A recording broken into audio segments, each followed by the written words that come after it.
My day as a business analyst is always very interesting. They're quiet days, but interestingly, this 2025, I really haven't had quiet days. Started off straight off the bat as soon as the year rolled in, and it's really been exciting. So, what does my day look like? My day typically starts off with me just once I wake up, I like to spend a bit of time just thinking about the things that I have to do, and that's how I like to start my day. Just visualize my day so that I sort of am in the right frame of mind, and then I'll go do my exercises. Once I do my exercises, then I go back, get ready, get a cup of tea, and then go and sit at my desk. So I work literally 90 to 95% from home, except when I have to maybe go to a client location because I need to do an observation, or there's somebody who I need to speak to face to face.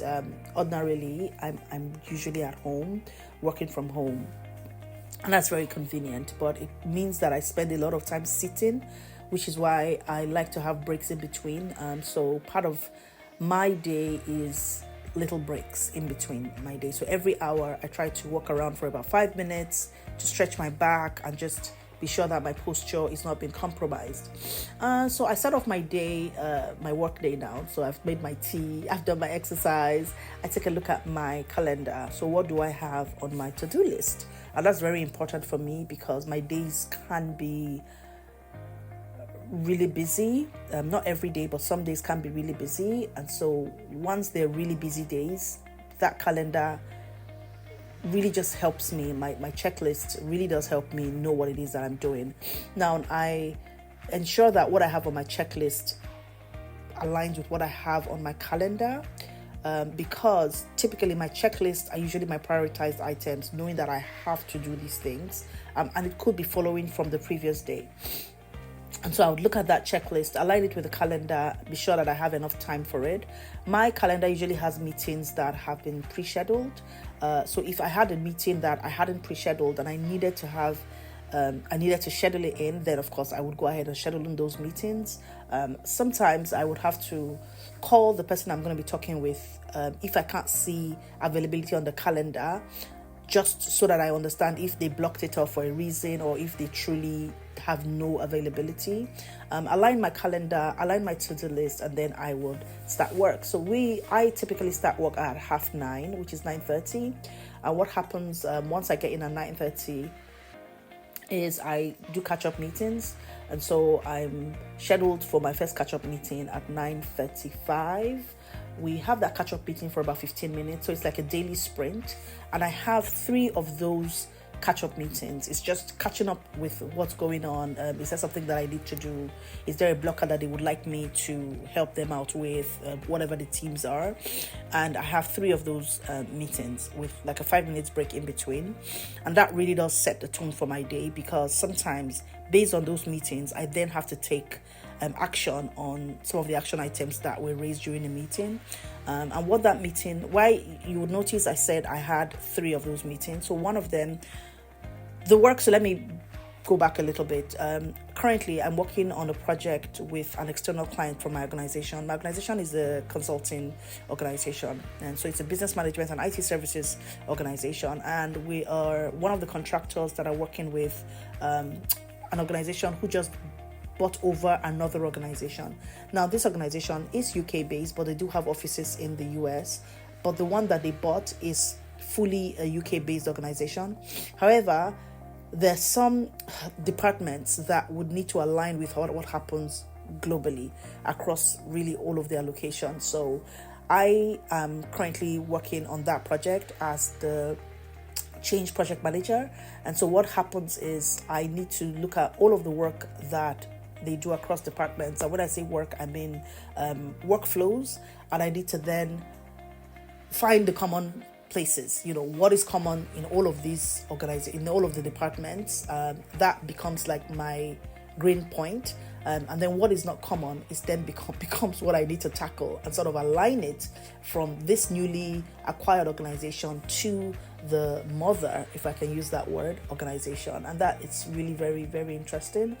Take for example, yesterday, I had spent some time last week looking at the documentation, the current state as it was documented. But when we started having conversations last week and into yesterday, we found out that some of the things they're doing is not as it was documented in the as is. So that meant that we had to be on mirror board, just trying to understand what exactly was they're doing. So really working out the workflows. They had control of the board, and my team as well had control of the board, such that we're able to map it out appropriately, used what they had and just almost superimposing what currently happens with what they had. Saw a few changes, those had to be documented, and then we had to adopt. Well, we've sent it for validation. If that is validated, hopefully I get that feedback today. Then we then adopt that as their current process, and then from that point, we then start off doing the integration and all of that processing. And so that's really exciting, but it's a very tedious project because it requires a lot of thinking, a lot of conversations with so many different departments. So that's really what happens. What is happening in my day right now. On other days, it could be that I'm looking at because I'm working, like I said, as a change project manager. So looking at the communication, looking at the human side of things, really just helping people manage that entire overwhelm that they probably are feeling is part of my job, which is where I was really happy with the TriTech project because I worked as a hybrid and I could do both the project side of things, the PM side of things, and of course the BA side.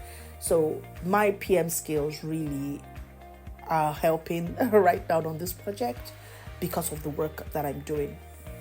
So that's my day really. So it consists, just in summary, of a lot of meetings, a lot of conversations, a lot of time online because I work virtually. A lot of time also is not just working with people, it's also working by myself and making sure that I'm, doing what really needs to be done and then uploading that on our shared drive. We use SharePoint such that people can see and then notifying everybody else that it has been uploaded and for them to take a look at what I've done. It's also looking at what some of my team members have done because I do lead some other BAs, so I take a look at what they've done as well, just to be sure that the aspects they're working on this particular project are aligned with the business goals and the benefits that we are supposed to be working towards. So it's an exciting time to be in the business analysis profession because there's a lot of transformations going on in government works, local authorities, private, finance, insurance. There's a lot of that going on, a lot of transformation, and so they need a lot of BAs, especially because of workflow mapping, user stories, breaking down those requirements into functional and mostly functional really. The non-functional, you sort of get it.